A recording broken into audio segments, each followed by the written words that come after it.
अपराधी इतना क्रूर था, उनको पता चल गया कि अब हम पकड़े जाएंगे, लेकिन क्या साजिश थी इसके पीछे।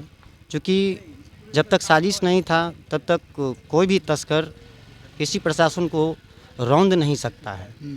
ये प्री प्लान था, हम लोगों के ख्याल से ये प्री प्लान था कि वो तस्कर इनको जानबूझकर रौंद दिए। अच्छा, मतलब ये घटना जो है कहीं ना कहीं जानबूझकर प्लानिंग के दौरान ही हुआ। बिल्कुल बिल्कुल, ये प्लानिंग के तहत ही है।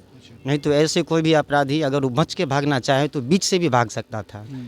नहीं कि पुलिस बल को धक्का मारने के क्रम में धक्का मारकर वो भाग गए, ऐसा उसका मनोवृत्ति रहा होगा या पूर्व से कुछ कोई प्लानिंग निर्धारित की गई होगी जिसके तहत इस घटना को अंजाम दिया गया। जिसमें मेरा जो मानना है उसमें पुलिस बल के अभाव के कारण आज एसआई खामोश चौधरी की निर्मम हत्या हुई है। देखिए, अभी हमारी उपस्थिति जो है मधुबनी जिला के मारर गांव में है और आप लोगों को बता दें बीती रात को एक हम लोग के बीच एक घटना सामने आई थी, जिसमें बेगूसराय में जो है खामोश चौधरी उनका नाम था, जो कि एएसआई के पद पे वो नियुक्त थे। वहाँ पे ड्यूटी करते समय कुछ अपराधियों के द्वारा उनको जो है गाड़ी चढ़ा करके उनके शरीर पे मौत के घाट उनको उतार दिया गया है। तो अभी हमारी उपस्थिति उनके घर पे है और हमारे साथ उनके परिजन लोग मौजूद हैं। आइए उन लोगों से बात करके जानेंगे कि क्या ये घटना हुई है और इस घटना के पीछे का जो राज है वो क्या है, और पुलिस के द्वारा जो है अभी तक क्या उन अपराधियों को कुछ पकड़ा गया है या नहीं पकड़ा गया, वो जानेंगे। आइए उनसे बात करते हैं। क्या नाम हुआ आपका? मेरा नाम प्रभात चौधरी हुआ। ये जो मृत्यु जिनकी हुई आप उनके कौन लाएंगे? हम उनके साला हैं, वो हमारे जीजा जी थे। अच्छा, कैसी कब घटना घटी है, पूरी घटना क्या है वो थोड़ा बता दीजिए। देखिए, परसों रात में ये सूचना मिला इनको, गुप्त सूचना कि शराब का तस्कर इनके रोड से जा रहा है, इनके थाना के बीच से। तो एसएचओ के माध्यम से इनको कहा गया कि आप अविलंब जाइए। इन्होंने अपने ड्यूटी पर ईमानदारी से करके भी आए थे इससे पहले पूरे दिन में, लेकिन फिर भी रात में वो ड्यूटी पर एसएचओ के कहने से गए, लेकिन इनके पास पुलिस बल का अभाव था। जहां पुलिस बल अधिक संख्या में होनी चाहिए एक तस्कर गिरोह को पकड़ने के लिए, उसमें इनके पास मात्र एक होमगार्ड, 3 होमगार्ड ही था।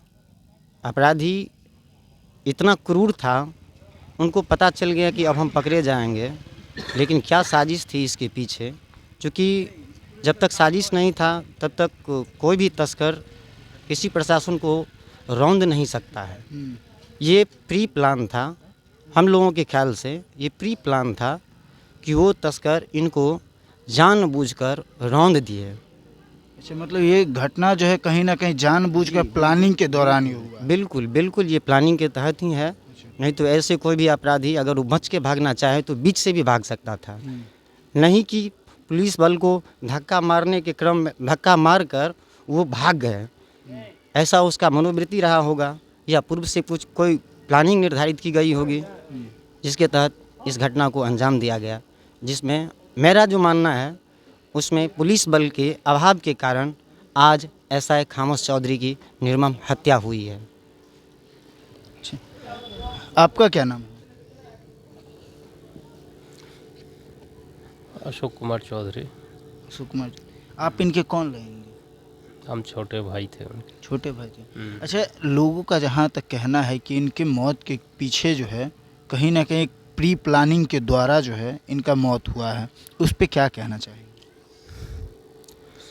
देखिए, प्री प्लानिंग ही है। अगर थाना को इन्फॉर्म हुआ कि इतनी बड़ी खेप शराब की क्रॉस कर रही है, यहाँ से रोड से जा रही है, तो उस हिसाब से पूरी दल बल अपनी तैयारी के साथ प्रशासन को वहाँ भेजना चाहिए। जबकि 2 होमगार्ड, एक ड्राइवर और एक एसआई खामोश चौधरी को भेजा गया।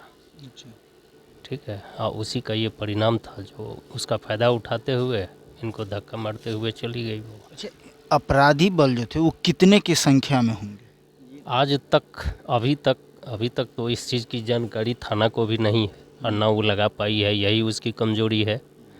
ठीक है, सबसे बड़ी बात है वहाँ के थाना प्रभारी या एसपी का कहना है कि 12 बजे की घटना है और इन्फॉर्मेशन उनके परिजन को हम लोगों को 5 बजे सवेर में किया जाता है। अब इसी बात से ये अंदाज़ा लगता है कि आखिर ऐसा कैसे हुआ। मतलब घटना 12 बजे रात में हुआ है और आप लोग को सूचना 5 बजे सुबह में 5 बजे सुबह में हुई है। तो ये सब बहुत कुछ ऐसा क्वेश्चन है जिससे ये होता है जो कहीं ना कहीं प्रशासनिक मिलीभगत। अच्छा, मतलब ये जो गैपिंग जो देखने को मिल रहा है उसमें कहीं ना कहीं ऐसा भी लग रहा है कि प्रशासन इसमें मिलीभगत है उसके। हो सकता है, हम लोग तो यही अंदाज़ा लगा सकते हैं, क्योंकि ये प्रशासन जो थे, पदाधिकारी जो थे, उनके साथ ऐसा घटना हुआ, वहाँ तो कम से कम थाना को तुरंत क्विक एक्शन होना चाहिए, जो नहीं हुआ, या हुआ भी होगा तो हम लोगों को इतना लेट इन्फॉर्मेशन हुआ। आखिर ऐसा क्यों हुआ?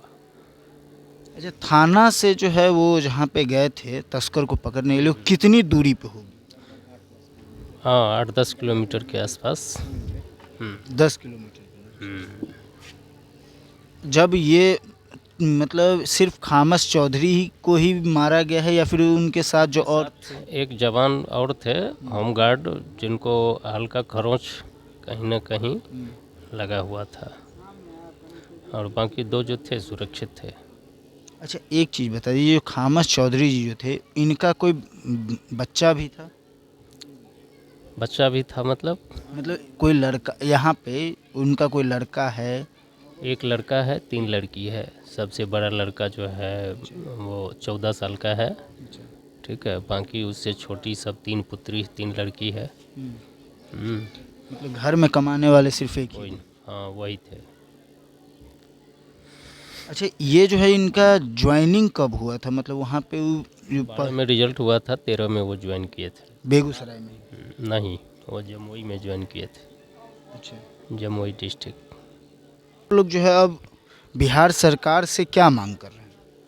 हम तो यही मांग करते हैं, बिहार सरकार का जो उचित मुआवजा है उनको तो करोड़ों में मदद करना चाहिए, चूँकि 3 बच्ची है, एक लड़का नाबालिग है, कोई कमाने वाला नहीं है, पत्नी बीमार है। उनकी पत्नी इतनी ज़्यादा सीरियस रहती है कि उसको महीने में 10 बार डॉक्टर के पास ले जाया जाता है, तभी वो सुरक्षित है। मतलब अस्वस्थ ही रहती है, लेकिन बिना दवा की वो नहीं रह पाती है।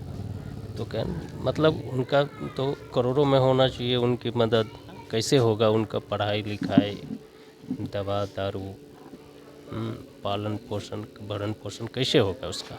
इस सब का मुआवजा तो उनको करोड़ों में मिलना चाहिए।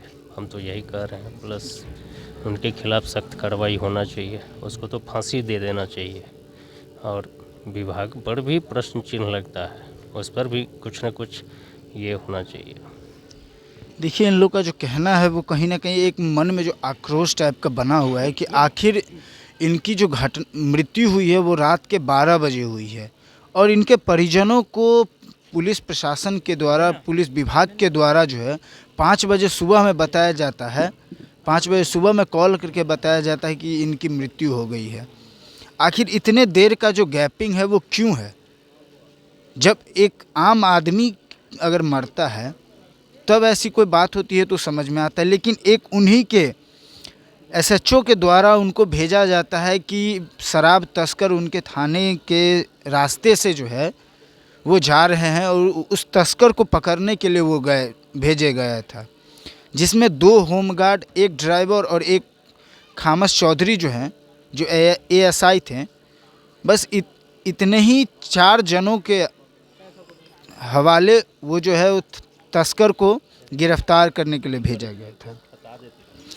कहीं ना कहीं ये एक बहुत बड़ी बात है। पुलिस प्रशासन की इसमें जो चूक है वो कहीं ना कहीं हम लोगों को काफ़ी हर जगह देखने को मिलती है। अभी हमारे साथ जो है खामस चौधरी जी जो थे, उनके पुत्र हैं, जो कि मात्र एक 14 साल का है।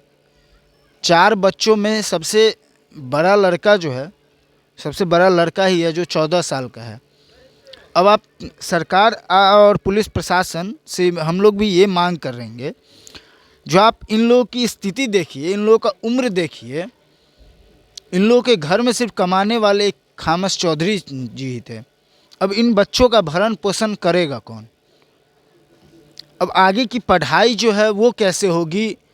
अब इस बच्चे के कंधे पे इतनी बड़ी जिम्मेदारी आ गई है, एक पूरे परिवार का लोड जो होता है वो आ गया है। अब ये बच्चा अपना पढ़ाई पूरा करेगा या अपने परिवार का जो है वो भरण पोषण करेगा, ये कहीं ना कहीं सोचनीय बात है। क्या नाम है बुआ? गौरव कुमार। क्या कहना चाहोगे ये जो पुलिस प्रशासन की वजह से जो आज तुम्हारे पापा की जान गई, उस पर क्या कहना चाहोगे? पुलिस पिताजी शहीद हुए हैं, जो उनको मारा उसका नाम कृष्णा है, जो ठोके थे। अच्छा, जो उसको मारा है उसका भी नाम, उसका नाम पता है?